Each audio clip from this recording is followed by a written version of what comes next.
Boa tarde a todos, grazas pola presenza. Bueno, creo que, non sei se aquí hai algún representante, pero calquera caso quería agradecer a Casa das Campas que nos acolla con tanta frecuencia, non?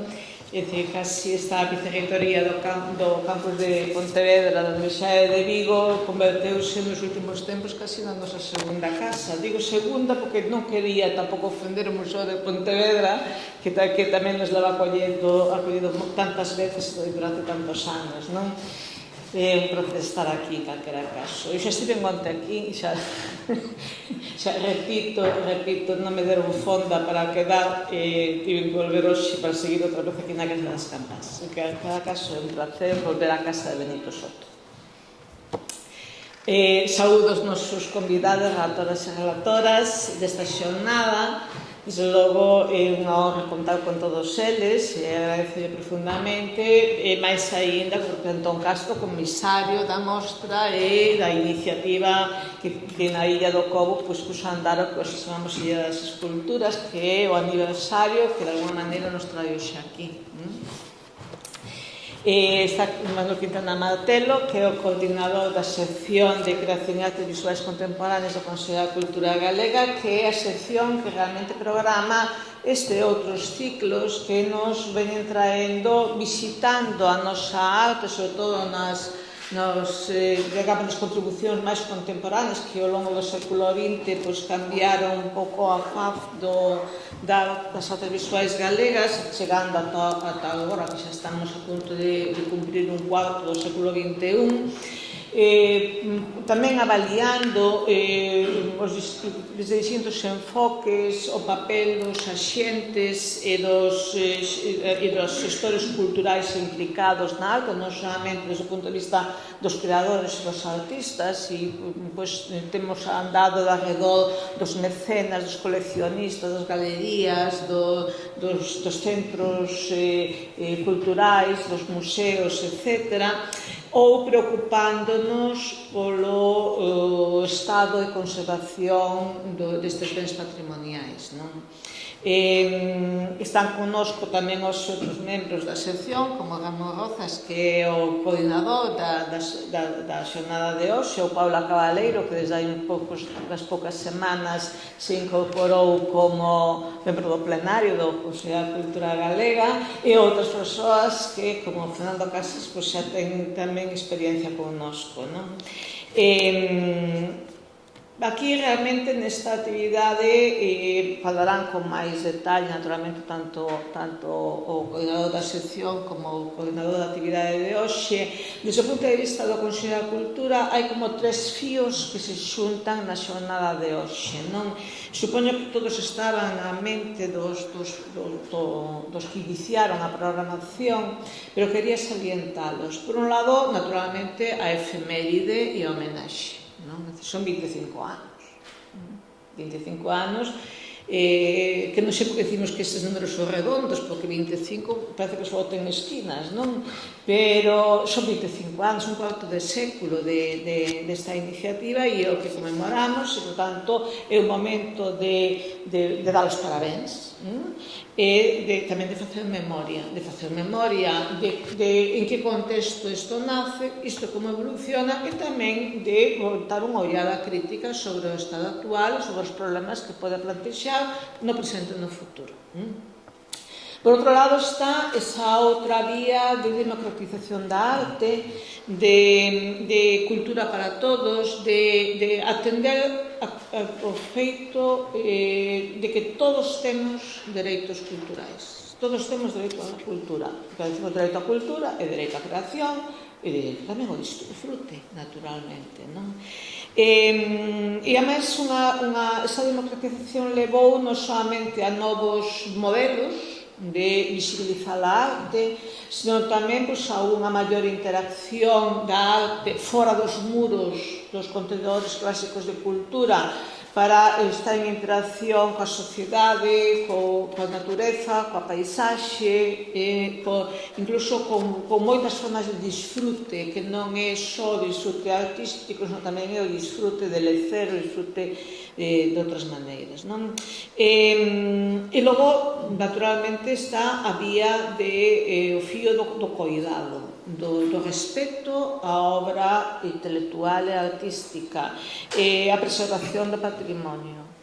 Ainda nunha das xornadas últimas que fixemos de revisando a nosa arte, recordo cando estábamos en Lugo, que decíamos, que o problema, un dos problemas que temos é que sacamos a arte ás rúas, sacamos a arte ás prazas, ás rotondas, a ilha das esculturas, e é unha arte que está a intemperie, por tanto, é unha arte que necesita que alguén actúe, porque a arte, simplemente o feito de estar a intemperie fai que necesite uns cuidados que non necesitarías se tivese baixo un teito. Pero tamén a arte intemperie é unha arte sometida a todo tipo de agresións, buscadas ou non buscadas, pero mesmo o propio vandalismo, que non estamos exentos disso, non? E é unha arte que, polo feito de que está na rúa, parece que non ten dono. Parece que a propia sociedade, os concellos, as diputacións, os gobernos respectivos, as asociacións, quen sexa, parece que non ten dono, parece que está aí abandonada directamente. Se cabe preguntarse quen a coida, quen garante as reparacións, quen garante todo tipo de cuidados que poida haber que facela, quen vixía, quen nos pode garantir que se está atendendo esas pezas artísticas como parte do noso patrimonio cultural, un patrimonio colectivo. Creo que de todas esas cousas compre falar logo da xornada, justamente porque parece que a Illa das Esculturas reúne todas esas condicións, non? E, como sempre, remato xa, estas actividades que se programan da Consello da Cultura Galega, moi particularmente as que fai a sección de arte, procuran un diálogo. Procuran un diálogo entre as persoas que están deste lado da mesa e as persoas que están deste outro lado da mesa, porque, en definitiva, se pasáramos agora a lista a cada un dos que estades presentes, todos vos tenes unha voz autorizada sobre as cousas das que se fala aquí. Poderíades estar deste lado da mesa e non deste outro lado. Por tanto, dese diálogo entre uns e outros deben sair ideas que poidan, de alguma maneira, facer que mude a situación ou, cando menos, que podamos trasladar a quen ten que exercer accións de gobernanza para que esta expresión artística que está na rúa non sexa absolutamente efémera e perecedeira. Doy a palabra a Manuel Quintana. Hola, boa tarde. Ben, a presidenta do Consello de Cultura Galega xa foi moi... aforrome traballos en canto ao que é esta actividade. Decir que bueno, dentro no ámbito da sección de creación e artes visuais contemporáneas temos sempre a preocupación de todo aquilo que require de preocupación, que require de atención, que require de preservación e que require tamén de reconhecemento e de visión. E, por lo tanto, pois tocalle no programa deste ano a Illa das Esculturas por todo aquilo que poidera ser de apoiar este feito que non é, hai que decir que non é menor, porque simplemente botándolle unha ollada o díptico de presentación da xornada, os nomes que aí figuran son nomes de absoluta relevancia internacional. Do mesmo xeito o son aqueles que foron quenes de impulsar e comisariar este proxecto, como é Antón Castro, que está hoxe con nós, como é Rosa Olivares, que tamén participaba no proxecto. Entón, na sección nos preocupaba a situación desta illa, nos preocupaba a conservación, nos preocupaba o cuidado. Temos entendido que últimamente está máis ou menos atendida no seu cuidado, que pasou por momentos bastante máis delicados, pero que tamén, como decía a Presidenta, non está, cando a arte está na Lúa, non está exenta a veces de vandalismo e de actuacións que non están de acordo co que para o que está feito un espazo de contido artístico.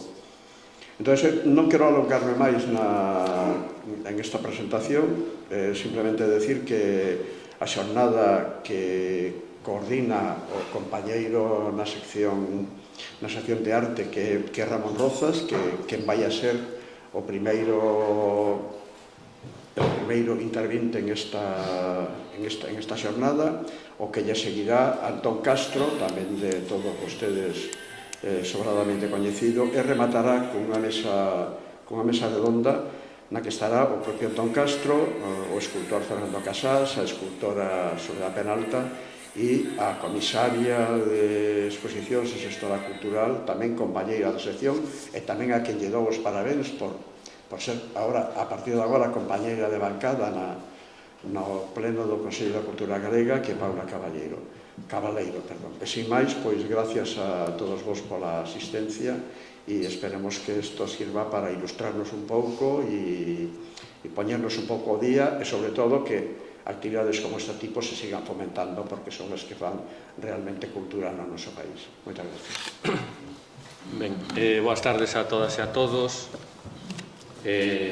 Moitas gracias por achegarse até aquí para un pouco conversar, falar, pensar ou repensar a illa das esculturas.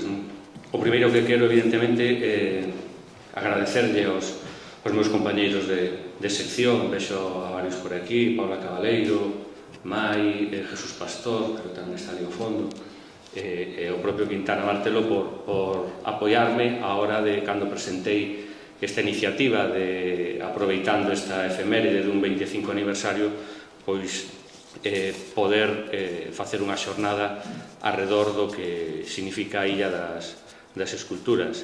E tamén quero darlle as grazas ao Consello por deixarme que se fixera aquí en Pontevedra. Hai varias das actividades que se fan ao longo do ano no Consello da Cultura que saen do propio organismo. Penso que iso é algo moi interesante, por un pouco achegarse á propia cidadanía e por espallar un pouco que a cultura máis alá do obradoiro, por así dicilo. Entonces penso que ten todo o seu sentido que se faga aquí, tanto por achegalo a xente de Pontevedra, que é a que está en primeiro contacto coa propia illa, como polos medios de comunicación da cidade, que sempre lle prestan unha maior atención, non?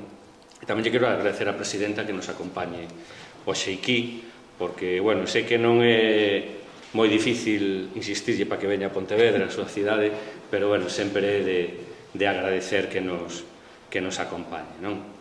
Entón, simplemente dúas ideas antes de que eu mesmo arrinque a xornada, un pouco, explicando o porqué da xornada. Eu penso que estes 25 anos nos poden servir para pensar tanto o que significou a creación do proxecto como o paso do tempo e o que significou en canto a súa relación coa propia cidade da illa das esculturas, de aí un pouco o porqué da actividade. E logo, parecíame interesante dentro do formato que se propón sempre dende a sección, estas dúas charlas. A primeira, como xa dixen, a farei eu, e a segunda será a cargo dun dos dous comisarios, Antón Castro e Rosa Olivares, aínda que Antón sempre levou un pouco a voz cantante, foi realmente o ideólogo, por así dicilo,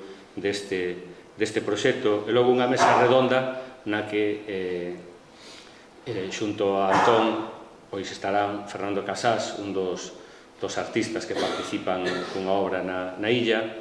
E logo me interesaba tamén achegar unha imaxe un pouco máis afastada do que foi a propia xénese do proxecto, e para iso pois quixen convidar a un artista como Soledad Penalta, que penso que ten unha linguaxe e un discurso moi cercano, moi próximo ao que poden ser as intervencións da illa, e a miña compañeira na sección, a Paula Cabaleiro, que é unha xestora cultural e que ten comisariado moitísimos proxectos artísticos tanto individuais como colectivos, non? Entón, bueno, é un pouco a presentación da xornada e, bueno, pois, sin máis, voulle dar paso a mí mesmo para comenzar coa xornada e coas intervencións. Pois aquí te deixamos abandonado. Moi ben.